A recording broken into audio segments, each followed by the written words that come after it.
Les gars, je vous emmène à Tahiti, dans l'archipel des Tuamotu.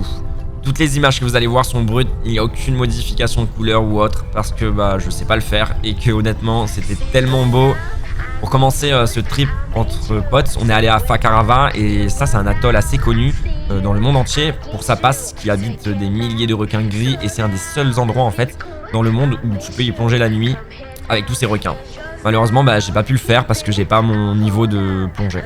J'ai rejoint deux de mes potes, Titouan, un ami d'enfance qui a été plusieurs fois champion du monde de kite, mais qui est malade aujourd'hui, et Théo, le gars le plus débrouillard que j'ai vu. Ici, c'est le paradis pour faire du kite. Il faut savoir que Théo s'est fabriqué son propre foil, 40 cm il me semble de longueur.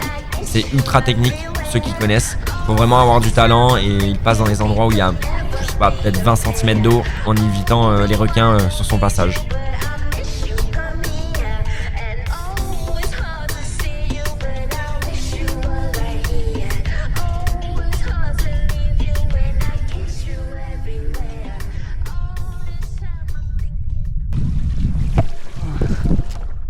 Et voilà, hop.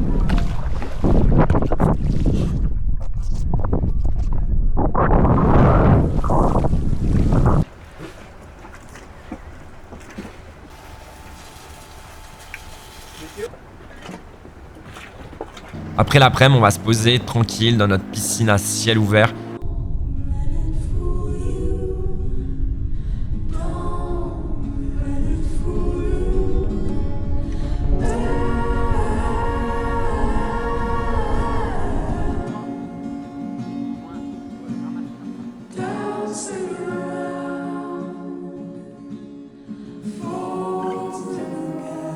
Et on profite pour passer au centre de plongée, parler avec les locaux et boire une petite Inano au passage.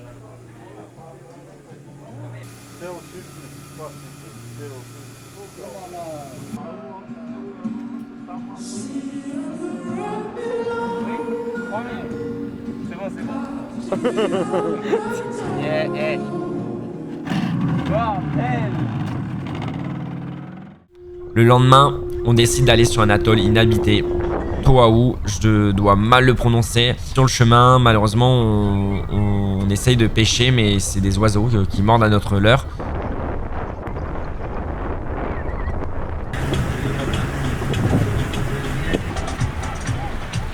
Faut savoir qu'on mange vraiment beaucoup de poissons, c'est super bon et sain, mais il faut faire attention à la gratte, la ciguatera, parce que ça arrive très vite et encore plus sur certains atolls comme celui-ci.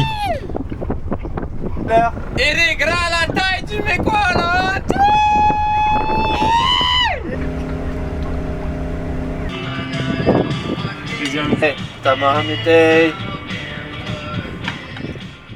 Le lendemain, on va kiter dans, je pense, l'un des endroits les plus beaux de ma vie.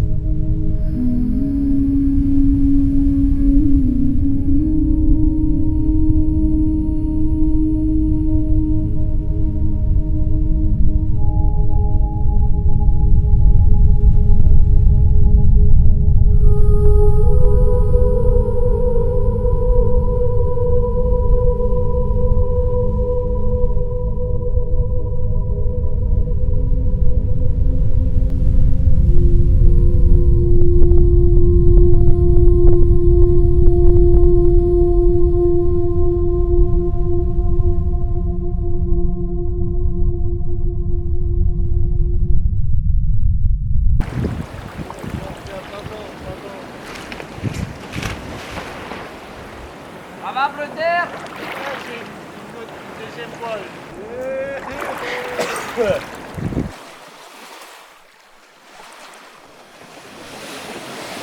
Il y a énormément de poissons, c'est un truc de ouf.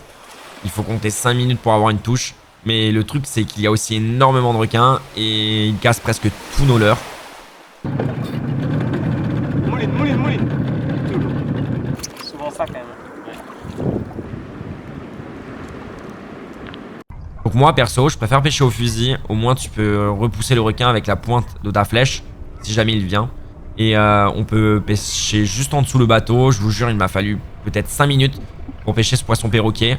Et ensuite, on le passe directement à la cuisine pour en faire une salade de poisson, salade tahitienne. Tu mets plus vite ou pas?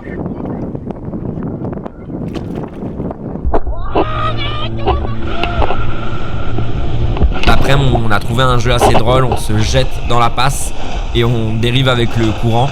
On n'a pas besoin de nager, c'est dingue, il faut croire que même les dauphins ont le même jeu que nous.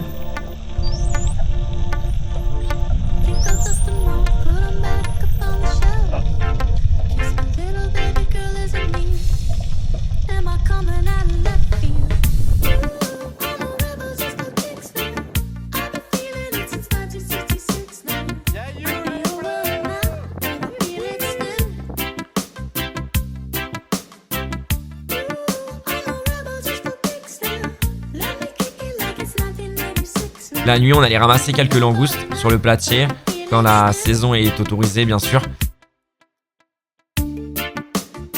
Et le lendemain, on se pose à terre pour le déjeuner, et un petit barbecue entre potes.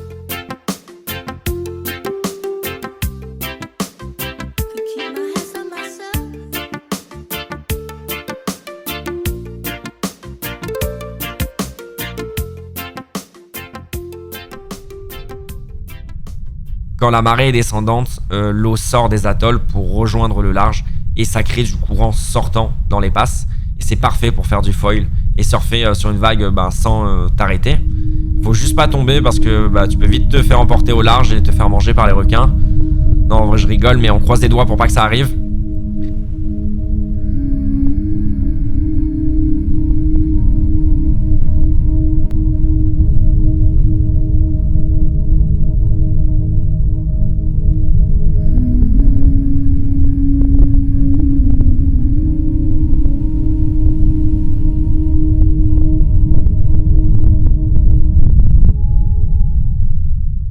Le lendemain, on reprend les voiles et mes potes vont me déposer sur l'atoll de Harutua. Donc c'est une famille qui habite là-bas. Ils m'attendent pour passer quelques jours avec eux et récolter des perles de Tahiti.